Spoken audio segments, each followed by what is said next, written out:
Welcome to this video. In this video, we're going through the new IB syllabus. Now, as you can see, in this syllabus, there were a lot of subtitles here. And of course, there are some items that are covered by high level only. But there are a lot of items that are covered in both high level and standard level. So I guess this video is suitable for those who study high level and the standard level. Okay, we are going through all these items one by one. Let's go to 1.1. Now, this one, what is economics? So economics is about how can we take a look the world and use the resources efficiently. Now, say for example, for H, at this point, this is not efficient, because you can see that under this PPC curve, the resources, the production can be raised without sacrificing, like this, Say for example, once H move on to C, the numbers of agricultural output can be raised without reducing the number of manufacturing goods. So this point is inefficient. Now, once it goes to C, this point is efficient because you can see that if the economy needs to raise the amount of agricultural output, the number of manufacturing goods need to be dropped, right? So this point is called efficiency. So this is the first thing we're going to talk about. Now, second thing, you can see that there is a point I. So this point cannot be achieved at this moment because due to the technological limitation. So for economy, we are going to take a look. How can we go to the point I? You may take a look at the graphs in the right bottom, right top corner. So you can see that economists study how to move the PPC curve outward. So once the PPC curve moves outward, then the point I can achieved through technological advancement. 1.2, we are going to take a look how the economists approach the world. So in the new syllabus, there are 9 key concepts that we have to go through one by one. 9 key new concepts. So number 1 is called scarcity. Scarcity, that means there is limited availability of resources. However, the wants are unlimited. So economy is to solve how to respond to unlimited wants by limited resources. Number 2, choices. Because we know that the availability of resources are scarce, so we have to make choice. How to meet the unlimited wants by the limited resources. So when we make choices, there is a term called opportunity cost. So this one is about opportunity cost. Number 3, efficiency. Now for this concept, that means how can we make use of the limited resources to satisfy our wants. So how efficiency would that be? Then number 4, it would be equity. So for equity, it describes that sometimes that the resources they are concentrated in those rich people. So this might cause inequality. So this one we are going to take a look how resources are concentrated in the rich and how we are going to solve it. Number 5, economics well-being. So this talks about there are unlimited wants, right? So how could even though resources they are distributed unequally, how the wants of the basic need can be satisfied. Number 6, sustainability. As we talk about the resources are limited, such that we are going to take a look how can we reserve resources for the future generational use. Number 7, changes. Now for this one, we are going to talk about how could we change the world to be a better place. How can we make use of the resources efficiently? Number 8, interdependence. This talks about there are a lot of stakeholders in the world, and their interactions they are highly interdependent. Especially under globalization nowadays. Number 9, intervention. It talks about the government. Sometimes the government need to interfere to achieve social goals like equity we described before. Let's get started for chapter 2. First of all, we have to define the meaning of demand. So demand shows the relationship between price and quantity demand. So this would be the definition of the demand curve. Next, we have to explain the meaning of the law of demand. Now, the law of demand shows that there is a negative relationship between the price and the quantity demand. That means, okay, when price raise, the quantity demand would drop, or when price drop, the quantity demand would raise. Given the assumption that ceteris paribus, that means, okay, other factors remains unchanged, there is a negative relationship between the price and quantity demand. Next, we have to understand there are some non-price determinants of demand. Say, for example, the taste, okay, the taste, the social preference. So these would affect the demand curve. Number 4, distinguish between the shift in the demand curve and the movement along the curve. For the shift, okay, that means non-price determinant. Okay, once there is a change in the non-price determinant, then there will be a shift in the demand curve. Now, on the other hand, for the movement along the curve, that means there is a change in price. Once there is a change in price, there will be movement along the curve. Number 5, we have to understand the relationship between the individual consumer's demand curve and the market demand curve. So let's put that down. The summation of individual demand curve would be equals to the market demand curve. That means the market demand curve consists of all individuals' demand curve. Now, for next one, okay, so these are high level stuff, okay, all these are high level stuff, okay. We will go through these one by one. Again, this one, okay, understand the income and substitutions effect. For the substitution effect, this one, that means, there are substitutes.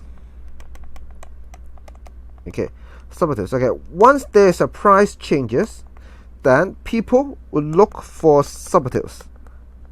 Like, say, for example, the price of a Coke raise, then people will look for substitute like Pepsi. Next, okay, we have to understand the meaning of income effect.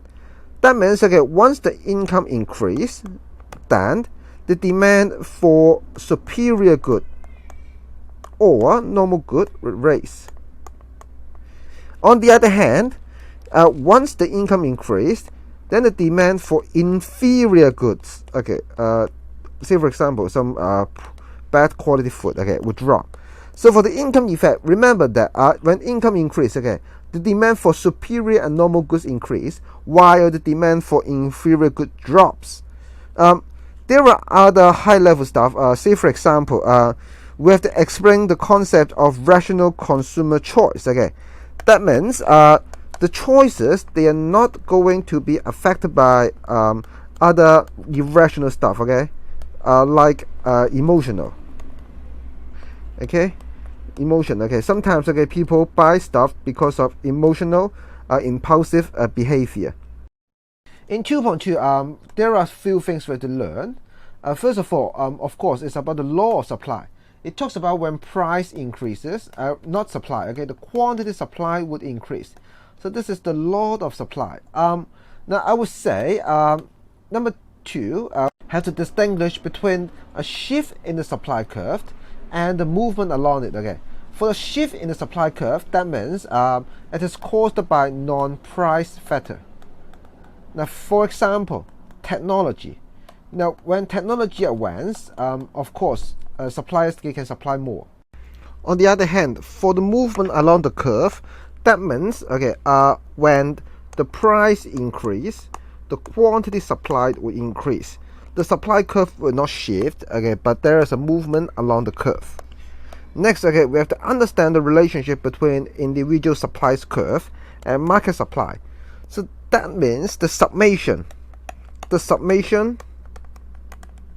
of individual supply curve would be equals to the market supply curve. So this is the relationship. The summation of the individual supply curve would equals to the market supply. Now, for the high level, students have to understand the relationship between the marginal, between the marginal returns and the increasing marginal cost. Let's take a look at the graph on the right hand side. So in the graph in the right hand side, you can see that so that's a relationship between the diminishing marginal returns and the marginal cost curve. You can see that for the diminishing marginal returns, the marginal product would diminish eventually. So once the marginal product drops, okay, at this point, once the marginal products drop, then we can see that the marginal cost, okay, the marginal cost would raise. So this would be the example, okay, of the supply curve. So this one, this upward sloping side, this would be the supply curve. So this is the assumptions of it. So this offer an explanation for why the supply curve is upward sloping, because there is the underlying consumption of the diminishing marginal returns and the increasing marginal cost. Now we are going to talk about the competitive market equilibrium. Now we all know that this is the equilibrium, right? So in this sense, we call it I would say the efficiency is maximized because the consumer surplus, okay? So the consumer surplus, which is the differences, okay, between the maximum willing to pay and the actual paid amount, okay? And also the producer surplus, they are all maximized, okay? So when they're all maximized, there are no deadweight loss, as you can see in the diagram. When there's no deadweight loss in the diagram and both consumer surplus and producer surplus are maximized, okay, we call this, okay, competitive market equilibrium, okay? Efficiency is achieved. Now here we go to the critics of the maximizing behavior of consumers and producers. Now I will go to the consumer point first, okay? For consumer first, okay, the first critic is about, are they rational? It's because sometimes they will use their emotion to make judgment, okay? The second thing is about, do they have enough information to make their decision? Because a lot of time, okay, because the information is not perfect, that's why, okay, and the consumers, they are lazy or they don't have the time to search for relevant information, such that, okay, they might not making a maximizing behavior.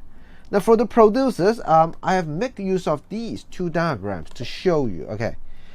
We will cover it later on in a high level section, okay.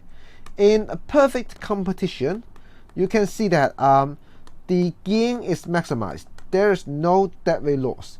Now, however, in the case of monopoly, you can see that there is a deadweight loss here, where the demand across the MC curve, okay, such that you can see there would be a deadweight loss here. So this is the critic for those monopoly, okay. So that is okay, I'll use a purple color. That is a deadweight loss exists, because you can see that in the case of monopoly, I would say the price. You can see that the price and the quantity, okay. So there is a lower output, but they charge a higher price, okay. Higher price, lower output. So that would be a critics, okay, for the monopoly from the sense of producers. Now in 2.5 we have to understand the term elasticity, okay. So the definition is the percentage change in quantity demand over percentage change in price. So this is the definition, and also, okay, you may make use of this one to calculate the elasticity demand. Now there are several types of elasticity demand I would like to go through with you. Now first of all, we can take a look at this one. Now this one looks a steep one, right? So we have to understand these 2 points, okay. So for a very steep one, you can see that the percentage change in quantity would be larger than that of the percentage change in price. So this one, the elasticity is larger than 1. So once, okay, say for example, once if the price raise, then the quantity, okay, the quantity would drop a lot. So it would lead to a loss in total revenue. Now on the other hand, if the price drops, then the quantity will raise a lot, and this will lead to gain in the revenue. So this is the first thing I would like to talk about. So, and then we will move on to the second case, which is an inelastic demand. So you can see that for this graph, this curve is a very steep one. So we can see that the percentage change in quantity demand will be less than the percentage change in price. So in this sense, I would say this is what we call inelastic demand. Now, if the company raised the price, then the quantity would drop only a very little bit. There will be a gain in the revenue. Now, on the other hand, if the price dropped, the quantity will raise by only a little bit, and then the seller will face a loss in the revenue. So I would say this is what the syllabus required, that students understand the graph. Okay, they can look at the slope and understand the elasticities, and they can also talk about the relationship between elasticity and the total revenue. So you can see that here, okay, for decision making. Indeed, this one including should the company raise or lower the price. So you may see that, okay, the elasticity help us to predict whether they should raise or lower the price. Okay, now another key figures that you have to know is the income elasticity. We call it YED. Okay, so for the YED, it talks about for normal goods or okay, or superior goods. Okay, so the YED is larger than 1. That means when income increase, they will buy more. Okay, so the quantity will buy more. Now, however, okay, for those income inelastic good or even inferior good, when income increased, people will buy less. Okay, so this is what we call the YED. Here we go to the elasticity of supply. First of all, we have to give the definition of elasticity of supply. That is the percentage change in quantity supplied over the percentage change in price. So this would be the definition. Next, take a look at the diagram here. So it goes to different supply curve. Okay, when let's take a look at S1. When price raised by 10%, S1 there's no change in the quantity. So for S1, I would say the elasticity of supply equals 0. Now for S2, you can see that once the price raised by 10%, S2 only raised 3% for the quantity. So this is an inelastic supply curve. Lastly, for S3, you can see that once the price raised 10%, the quantity transacted raised more. It raised to 15%. So I would say for S3, the elasticity of supply is larger than 1. Now in 2.7, we are going to take a look at the role of the government in microeconomics. Now I would say there are two main roles. Number 1, taxation. So when there is a tax, the supply curve will shift. Okay, will shift to the upward. Then the quantity of those goods will drop. So this is one of the things that the government want to do. Like cigarettes, okay, the government, okay, would like to lower the consumption of cigarettes, so they will put a tax on it, okay, to lower the consumption of it. Now, on the other hand, the second role I would like to talk about is the subsidy. As we all know that for subsidy, it will shift the supply curve downward and rightward, which would raise the quantity consumed. For example, education, medical care. Okay, the government would like students, okay, to have more, to be more educated, so they will give subsidies, okay, for the universities. Okay, so these are the two main roles of the government. Okay, using taxation to lower the quantity consumed, and using subsidy to raise the quantity transacted. Now, for common pool or common assets resources, say for example, so there would be a fish pond, a fish pond. So for a fish pond, so everyone can go to catch fishes. So we will see that the fish will be overcaught. Okay, so at this level, you may see that in this level, because people only concern their marginal private benefit, and that this is the market level, which is overconsumption, because people keep catching the fish in the pond, okay, but without considering the reproduction ability. So when we take a look the marginal social cost and marginal social benefit, you can see that indeed it's not really benefit if you get so many fish, such that okay, they cannot, they cannot reproduce, right? So the social optimum level is here. Okay, so we can see that for the common assets resources, so there are externalities imposed. Okay, so that is here. You can see here is the welfare loss. So the solution would be, take a look at the diagram, is to make use of the taxation. Now, by using taxation, so this will shift up the MPC, okay? The MPC, this will shift up the MSC, okay, to here, such that the quantity will shift back to the social optimum level. Now, the public good, due to its nature, like non-exclusive and non-rival in consumption, so this would lead to the under consumption or under production of the public good, such that you can see there are potential gains that not captured. Okay, so we will see that the market fails to capture all the potential gain, okay, not be captured. So the solution, of course, one of the solutions would be make use of the advertising. Okay, by making use of the advertising, which shifts the demand to rightward, then the optimum quantity can be achieved. So this is method 1. For method 2, you may make use of subsidy, okay, to raise the quantity, right? Okay, so these two are the solutions for the public good. The second thing for high level only is to explain the market failure is the asymmetric information. That is, okay, the information held by the sellers are different than the buyers. Now, you may read this case. Say, for example, okay, so the sellers knew that there are a lot of defects in this car and it's only worth $2,000.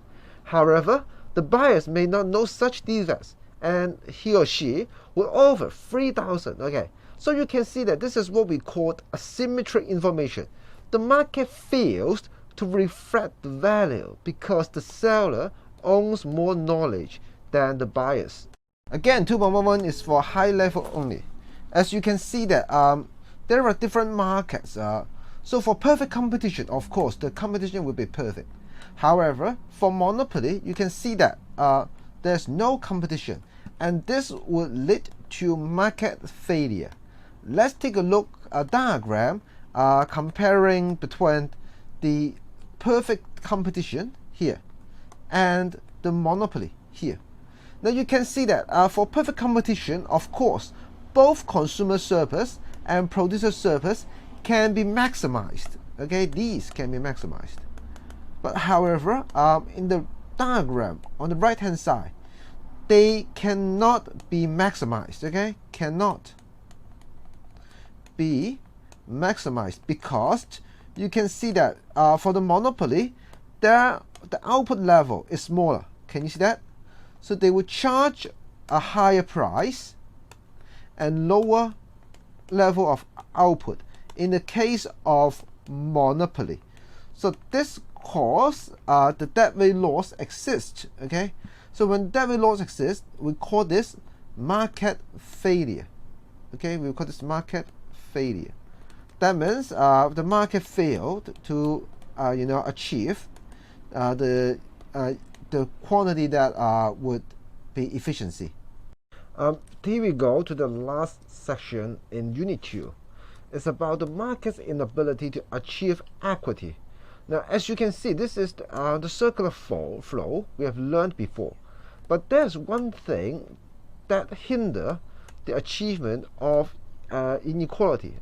That is, it's about the unequal distribution of the resources. As the factors of production, they are obtained or they are held by those rich people.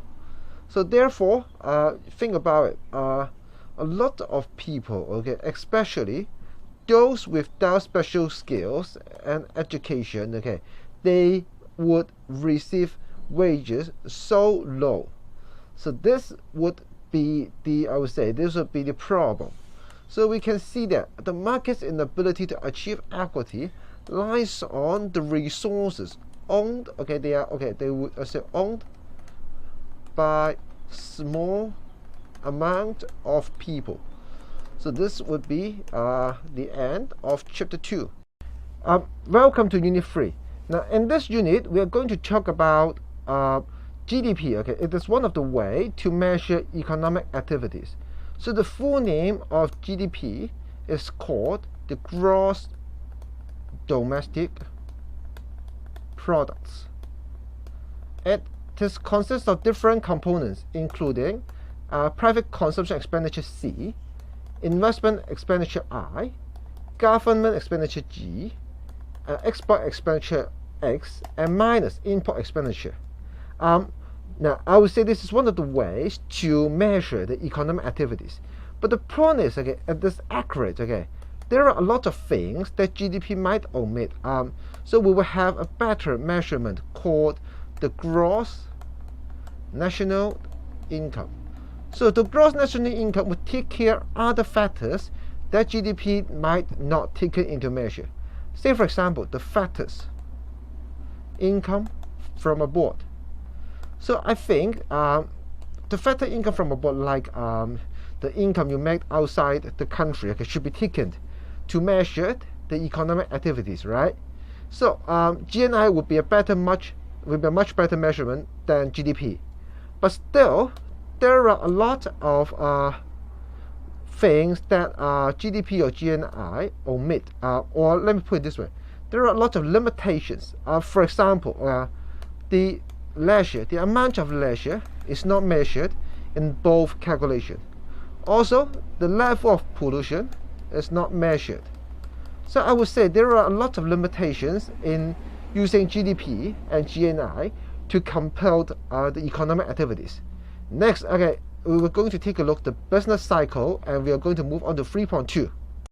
For 3.2, it indicates, okay, the meaning of aggregate demand and aggregate supply in two, you can see that, right? So there are two different ways to understand it. I will go with the Keynesian perspective first. Okay, for the Keynesian perspective, you can see that the long run AS curve is like this. Okay, this is the full employment level income indicated by the long run AS curve. So the Keynesian believes that there is a deflationary gap between the market level, as indicate Y, and YF, the full employment level. So they would argue that, okay, the raise in AD curve can boost the income. Can you see that? Because the market level of output is below the real output. But on the other hand, for the new classical perspective, they do believe that the income is at here. Can you see that? So this is the full employment level. The full employment level. So once you can see that, okay, say for example here, once the AD drop, the market will do the adjustment. Okay, so this is market force adjustment. So the market will move back, so they will go back to equilibrium. Sorry, goes back to equilibrium, YF, okay, which is equal to YE, okay. So the equilibrium remains at the full employment level. However, the Keynesian believes that no, okay, the equilibrium is smaller than the full employment level. So these are the main differences between these two theories, neoclassical theories and the Keynesian perspective. Wow, you can see there are a lot of macroeconomic objectives, including the price level, economic growth, and unemployment. So these are the three main macroeconomic objectives included in this syllabus. So remember that, okay, once we talk about macroeconomic objectives, okay, please refer to these diagrams. So first of all, I would like to go through the meaning of the inflation and the Phillips curve. So let's take a look at the Phillips curve in the right hand side. So the Phillips curve shows the relationship between, as you can see in the y-axis, okay.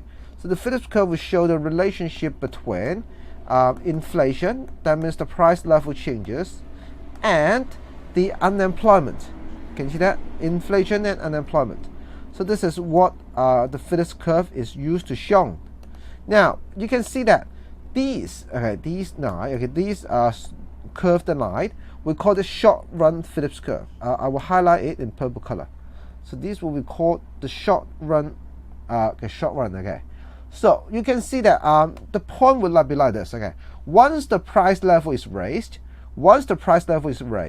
then the unemployment rate will drop from 5% to 3%. So this is the short run Phillips curve implication. Once the price level raised, the unemployment drop. This is what we call the short run, okay, because information is not perfect. However, once time goes by, information becomes perfect. Okay, so and then we'll move on from point B to point C. So you can see that for the long run, the price level would not affect the unemployment rate. You can see that, right? In the long run, there's no effect. That the price level has low effect to unemployment.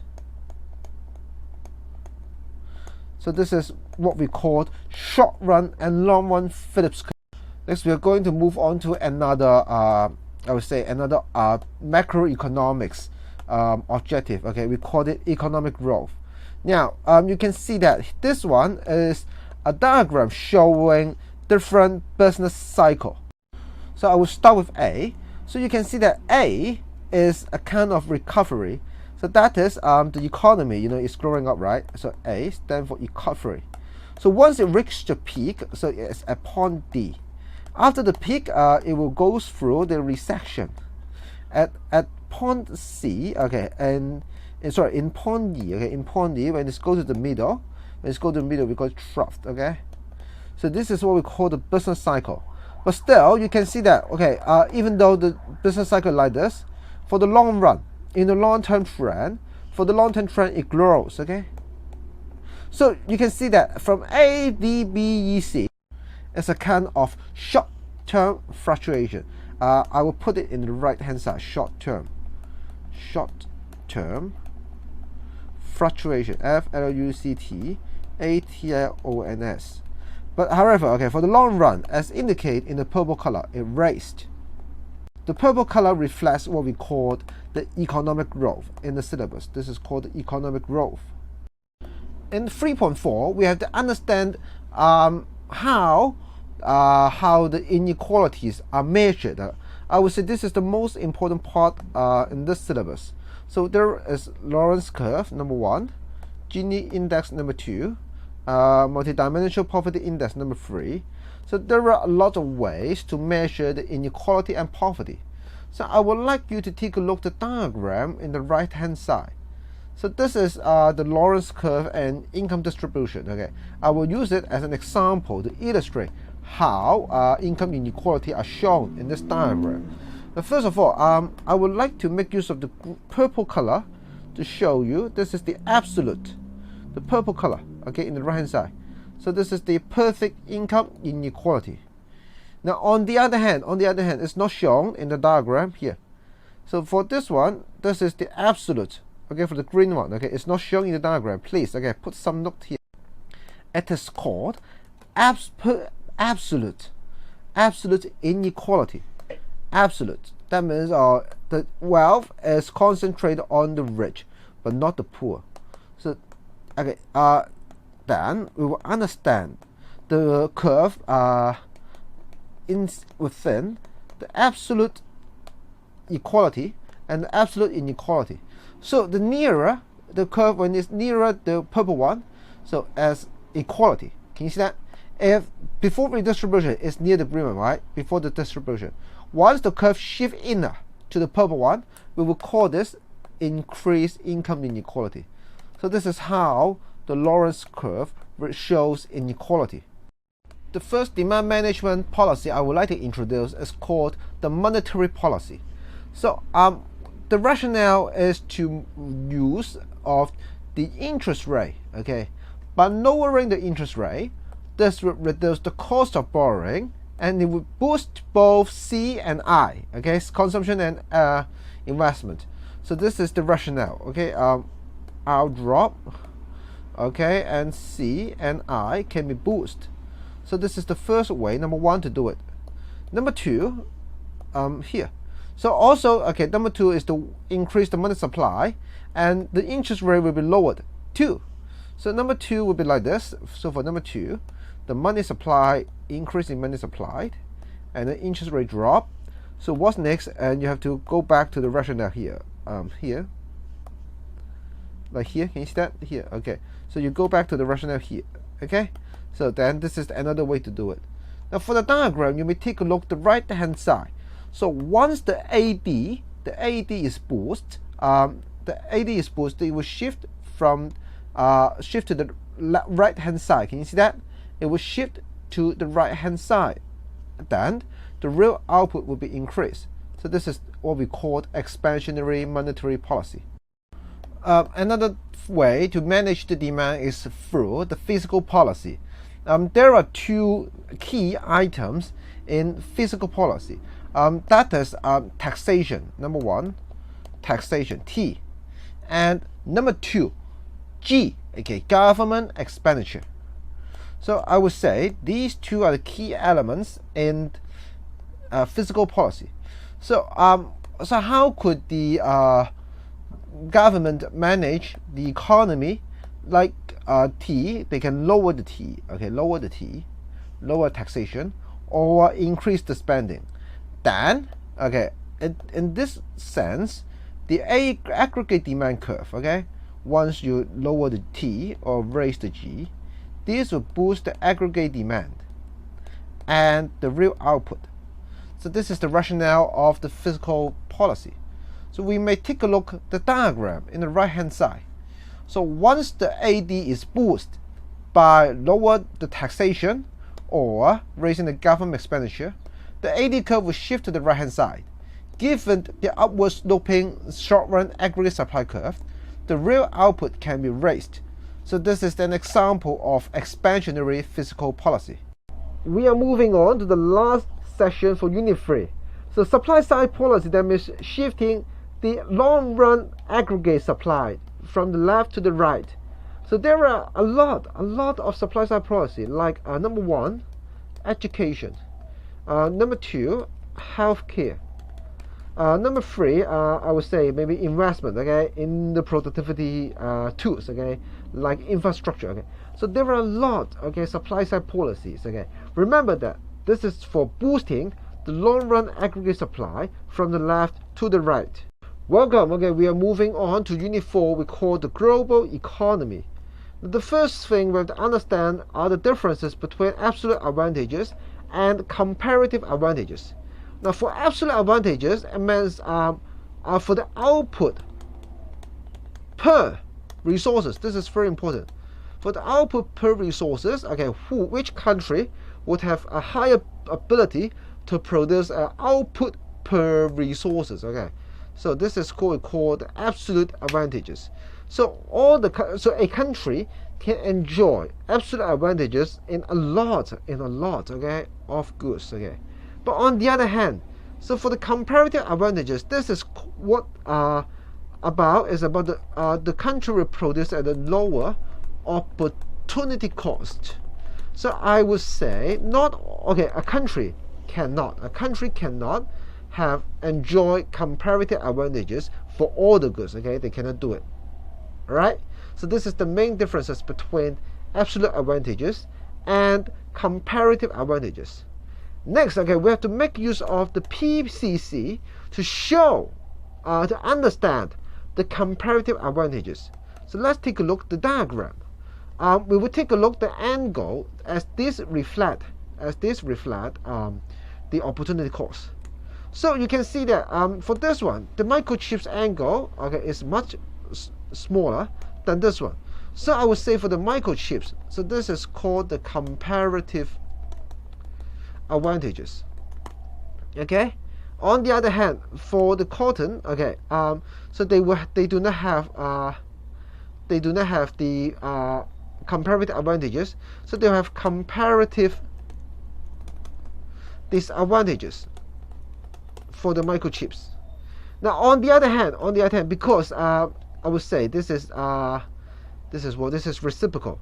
So when it goes to these two, so you can see that for the first country, they will have comparative disadvantages for the cotton. Okay, comparative disadvantages for the cotton. Now, on the other hand, for this country, okay, as you can see from the angle, it's much smaller, right? Then for this country, they will have the comparative advantages for the cotton. So once again, this illustrates that the one country cannot have comparative advantages for all the goods. No, but a country can have absolute advantages for all the goods. So this is the main differences between these two concepts. In this chapter 4.2, there are two main things you have to learn. So number one is tariff, another one is quota. Now I would like to talk about it in very detail. So this is called the PW. Okay, you can see PW in both diagrams. So in that PW, okay, we have a term for it. Okay, we called it the world price. So it's a price, okay, supplied, okay, from the rest of the world, okay, in other countries. So as you can see that the world price is lower than the equilibrium. Can you see that? It is lower than the local equilibrium. So of course, then people, okay, would buy, okay, people would buy, would import, right? People would import the goods. But think about it, for trade protection, that means the countries, they would not like the countries to buy so much from the import. So there are two ways to deal with it. Number one, we call it tariff. Okay, by tariff, that means, okay, raise the price. Okay, so you can see that the price is raised. So I would like to put it down. This is called tariff. Okay, to raise the price. To raise the price. So you can see that once the price is raised, so the import volume will drop from Q1 to Q4 to Q2 to Q3. Okay, so I will put it down. So from Q1 to Q4, from Q1 to Q4 to Q2 to Q3. Obviously, the import volumes drop, right? Okay. So next, what's next? For another way to do the protectionism is called the quota. Okay. For the quota, it is a meaning of restricting the volume to be imported. But of course, once you restrict the volume, the price would goes up too. Okay. But simply, okay, once the volume is, I would say, once the volume, say for example, they would here. Like say for example, this is the quota. This is the quota. Then, okay, you can see there's a parallel shift. Okay, you can parallel shift the curve to here. So this is the imports with quota. Okay, indeed, these two black lines, they are equivalent as they parallel shift. Okay, so once again, the import volume from Q1 to Q4 will drop to Q2 to Q3. All right. So this is the main thing about two types of trade protection. Okay. This is called tariff and quota. For 4.3, these arguments, they are very, very common in the public exam. Okay, so I think, okay, you have to study hard. So in this video, for these are all the argument I would say against protectionism. Say for example, okay, for protectionism, you will raise the price to consumers. Okay, and it will provide less choice for the consumers. So there are a lot, I would say, arguments for, against the protectionism. Okay, it worsens the economy. Okay, you make the economy worse. Okay, it also makes consumers suffers. But on the other hand, of course, there are some arguments for, I would say, for supporting the protectionism. So I will put it here. For, say for example, it will protect the local employment, right? Okay. It will protect the local employment. So this is one of the biggest arguments for, okay, for the local, for supporting the trade protectionism. Now for 4.4, we are going to study this is what we call economic integration. Now there are two terms I would like to introduce. Number one, trade creation. Number two is called the trade diversion. That's like in this figure, this is the diagram for French. As you can see, this is the domestic demand, and this is the domestic supply for French. Once the tariff, okay, once the tariff for the UK goods are removed, so you can see that so they can regain the world efficiency from these two little triangles. So this is what we call trade creation. Once you remove those barriers, okay, they will regain the world efficiency. Now, on the other hand, there are other kinds of economic integration. Take a look at this diagram. So this diagram shows the domestic demand and domestic supply for the United Kingdom. Now, we all know that United Kingdom, they have a very close relationship with the EU. Now, but on the other hand, you can see that the price of the goods supplied by Thailand is cheaper than those from European. So what would UK do? So they would try to raise, they would try to put tariff for the goods imported from Thailand. So this one would make the price of the Thai goods would be higher than that of the price import from the European because of the tariff. Then the UK consumers will shift from buying from Thailand to EU. Okay, but you can see that, right? The import volume drops. The import volumes drops from Q1 to Q4. Okay, can you see that? Let me mark that down. So the import volume, so from previously, okay, from Thai is Q1 to Q4. But right now, okay, the import volume from the EU is Q2 to Q3. So you can see that as the import volume drops, of course, the efficiency will be worsened. As you can see here, it's called the loss of world efficiency. So this is what we call trade diversion. So this, so why would they do that? Why would UK do that? Because they have a close relationship with the EU. So you can see that for economic integration, okay, it's not always good. Okay, for trade creation, like removing the tariff, is good.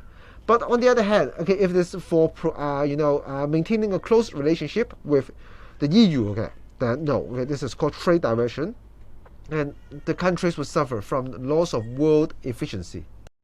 For 4.5, the topic is called the exchange rate. First of all, we need to give what is the meaning of exchange rate. That is the price. This is important. Okay, I will put an asterisk here. The price of one currency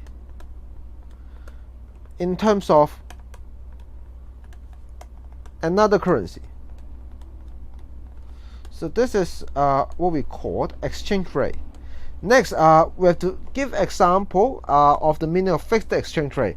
That is, I would say the price is fixed. Okay, the price is fixed by the government instead of affected by the demand and supply. What's next? We have to distinguish between devaluation and revaluation. Now, for devaluation, that means the value would drop. Okay, because of the government. Remember that it's done by the government.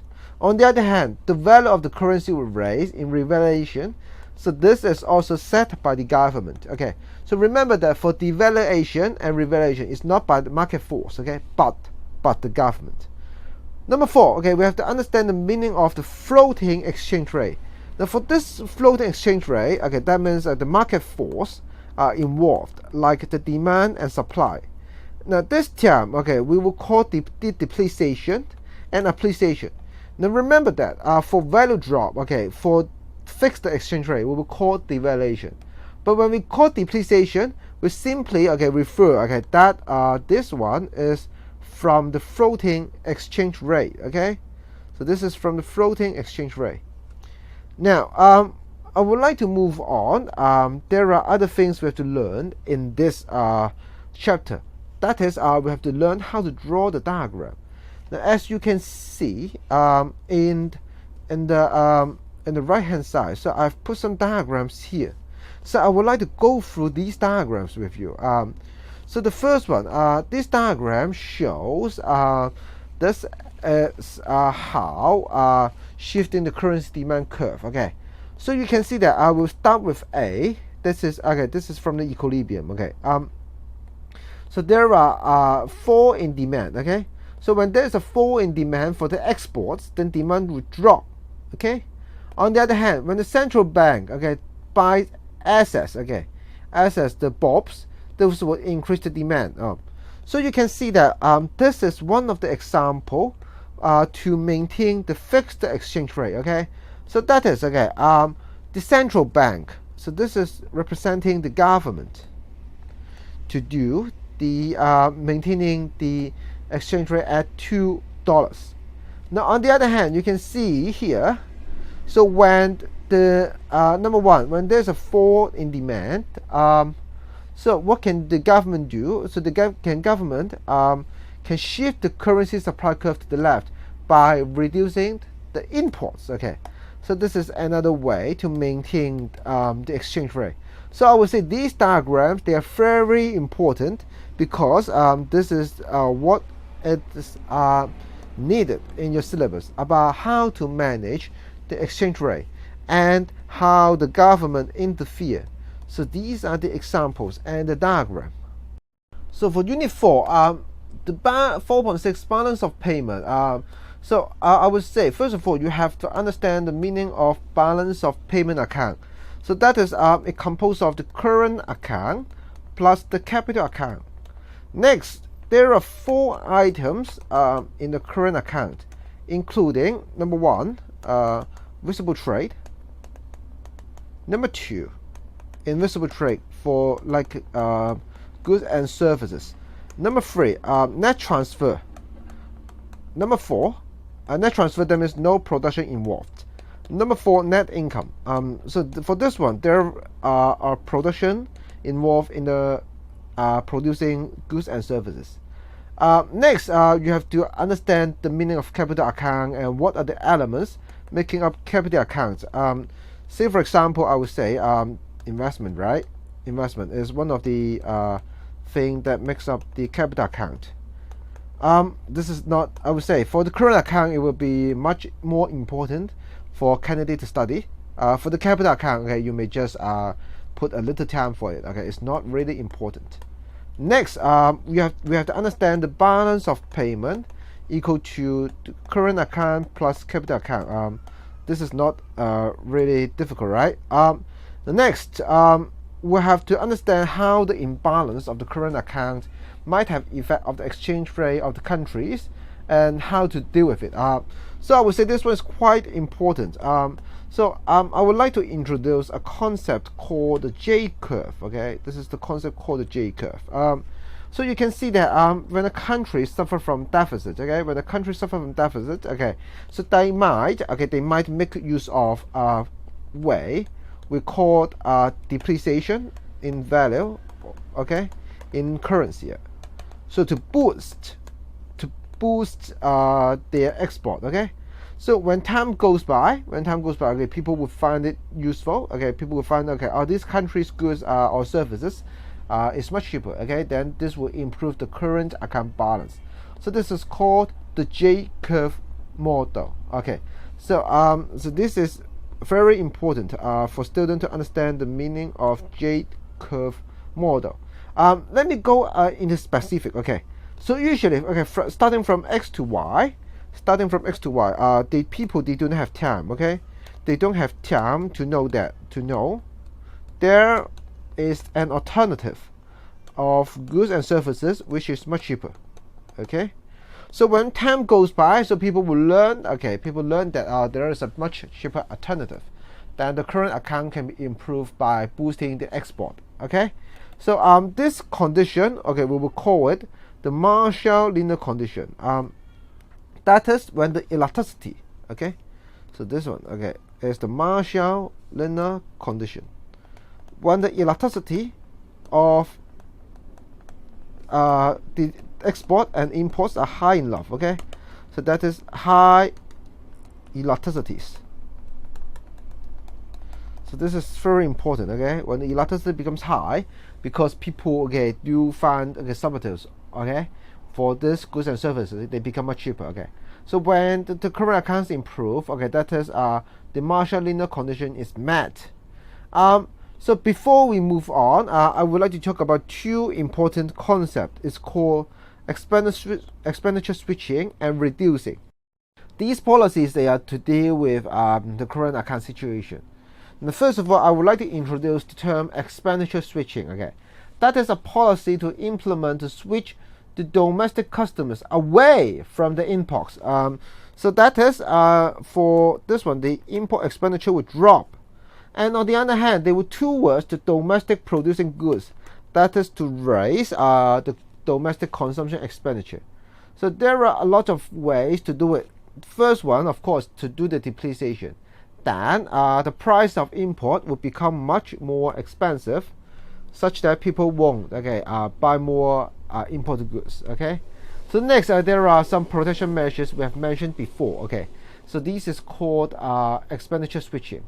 Another way to deal with your current account deficit we call expenditure reducing. Say for example, by raising the direct tax, so people will have less income. When people suffer from less income, they would, for the import expenditure would drop. So this is what we call the expenditure reducing policies. Okay, of course, other than deflationary fiscal policy, people might also go to the monetary policies. That is, by raising the interest rate, and again, when the income drop, of course, the import would drop. For 4.7, candidates have to understand the term sustainable development. Now, I would say most of the candidates do understand this term in your economic syllabus or in other syllabus. So I would say the main point of this syllabus lies on the high level one. Okay, so I would say for standard level student, this is not important. So let me put it down. For standard level, this is not important because there are, I would say, this is very difficult to make a question alone for this 4.7. Okay, it must be integrated in other sections or areas. For standard level students, you may skip it. But on the other hand, okay, if you study a high level, so this would be a very, very important part that you need to study, the relationship between sustainability and poverty. So I would say in three aspects. In economic aspect, if there's no job, okay, in economic aspect, if there's no job, so they would suffer from unemployment, okay, because there's no sustainable job for them. Next, for the social one, okay, that is called a health issue. Okay, so when the sustainable development in social aspect like healthcare is not doing well, then people will suffer from sickness and they will have low productivity and suffer from low income. Number three, for the environmental aspect, is about the resources depletion. Okay, when think about it, like fishes. Okay, like fishes in the river. Okay, if they catch all the fishes, okay, then they don't have more fishes to catch for sales. Okay, so environmental aspect is called how resources depletion will lead to poverty. So these three aspects are important for students studying high level only. In 4.8, we are going to take a look how to measure economic development. There are a lot of tools to measure economic development, such as GDP, of course, we know that, and also GDP per capita, and GNI per capita. For the meaning of per capita, that means we are going to make the figures, say for example GDP, the total amount of GDP, or the total amount of GNI divided by population to have a better accurate measurement. Next, other than the GDP per capita and the GNI per capita, also we can do it at purchasing power parity. So this is a tool to ignore the changes in price level at different countries. So it reflects the purchasing power of the currency. So it better helps to do comparison of the living standard for different countries. Next, there are some indicators called health and education and economic social inequality indicators. I'm not going through these. Next, for the Human Development Index, I would put it later on because there's a new version called Inequality Adjust Human Development Index. I will go through this one. For the gender inequality index, this is I would say this is quite new. So you can take a look, the squint in the right bottom corner. So in the right bottom corner, you can see that there are a lot of ways to compute the gender inequality index, including the female reproductive index and the male, of course, the male labor market index. Okay, so after they compute all this, okay, they will have the terms called the gender inequality index. Next, I'm going through the inequality adjusted human development index. Please take a look at the screen. In the left corner, in the left bottom corner, I have put the formula to compute the adjusted HDI. Now I would say, so this formula is quite similar to the previous thing HDI we've learned, because it consists of 3 items called the life expectancy, the schooling, and income consumption.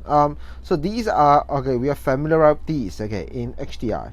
So what's special in this inequality adjusted index, they will adjust these index, okay, to compute the new index we called inequality adjusted. So I would say there's nothing new. Third one I would like to go through is called the Happy Planet Index. So in the Happy Planet Index, so you can see that in the right hand side I've put down the formula. So I would say this one is quite new because there are a lot of things to compute. Other than the life expectancy we have learned in HDI, also you can see the well-being. Okay, so this is a very new concept you have to understand. Also, the inequality of outcomes, this is another new thing you have to do. The last thing is called the ecological footprint. It's also a very new item. So I would say for the Happy Planet Index, it's quite new. To go, I would say overall, there are 3. Okay, there are 3 new items you have to understand. Can you go to the right bottom corner? So number 1, I would say for number 1, it would be the HDI, adjusted HDI. So this one you have to understand. The second one is called the gender inequality balance you have to do. The third one is called the Happy Planet Index. So these, I would say, is the main point of 4.8. Now, okay, we will move on to another point. It's called the barriers to economic growth and economic development. Now we will make use of a concept we learned before called the poverty cycle to explain these barriers. Now this time, okay, when we apply this concept, we are going to do it in 2 aspects. Number 1, economic growth. Number 2, economic development. Now the central theme will start with low income. So this is the central theme of this poverty cycle. I will get started with the economic growth. When people suffers from low income, they will have a very low they will have a very low saving, or we call it high MPC, which is the marginal propensity to consume. So people will consume a lot. Okay, they don't have much saving. Then people, okay, they won't do investment. Okay, because they have low saving, they won't do investment. Now when the economy suffers from low investment, the AD, okay, the aggregate demand will at a very low level. The aggregate output will also at a very low level. So this will lead to low economic growth. Okay, so when the economic growth is low, of course people will suffer from low income. So this is the aspect of economic growth in the poverty cycle. So next, okay, we are going to take a look at the right hand side, okay, for the economic development. Now first of all, okay, when people suffers from low income, okay, they would have low productivity as they do not have incentive to work. Low incentive to work. Of course, right? And then think about it. When people have low incentive to work, they won't go training, okay? They won't go study, they won't go training. So, and these would make the level of education becomes low and healthcare becomes low too. But be reminded that these are the factors affecting the long run aggregate supply. So the economy then will suffer from low economic development. And these, I would say, are the barriers to the economic development. Okay, because people, okay, they won't boost their aggregate long-run aggregate supply by education and healthcare. So this will also lead to low income. So this is how we apply the poverty cycle in terms of the barriers to economic growth and economic development. This will be the last point of this syllabus: economic growth and economic development. Now, first of all, let's revise the meaning of economic growth or economic development. As you can see on the right-hand side, one point I would like to mention. Okay, so indeed, for economic development, okay, usually it involves the shift of the PPC. Okay, so this is what I would like to remind you. For the details, okay, you may refer back to the diagram. Okay, so there are a lot of examples showing that the economic growth and economic development. So there are a lot of strategies that you might make of to stimulate the economic growth and economic development. There are some policy. They are usually, I would say, appeared in your examination. The first one is called market-based supplied policies. Okay, I would say it's similar to the foreign direct investment. That is, when the investment increase, it would bring both AD increase and also the long-run supply curve, okay, would shift to the right-hand side. So this is in that it would stimulate what so we call development. Okay, so for the long run, okay, it's for development. For the AD, it's for the growth. So this foreign aid investment, I would say, is very popular in your exam. Now, another point that I would say common would be this one, the foreign aid. It's similar to the foreign direct investment. Okay, so usually for this one, it's about education and health.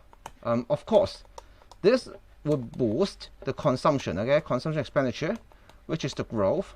Okay. One more thing, when people have more, when people are more educated, or they have better health, and then the productivity will increase. So the long run AS would shift to the left, and this is for the development. So that's all for this whole syllabus.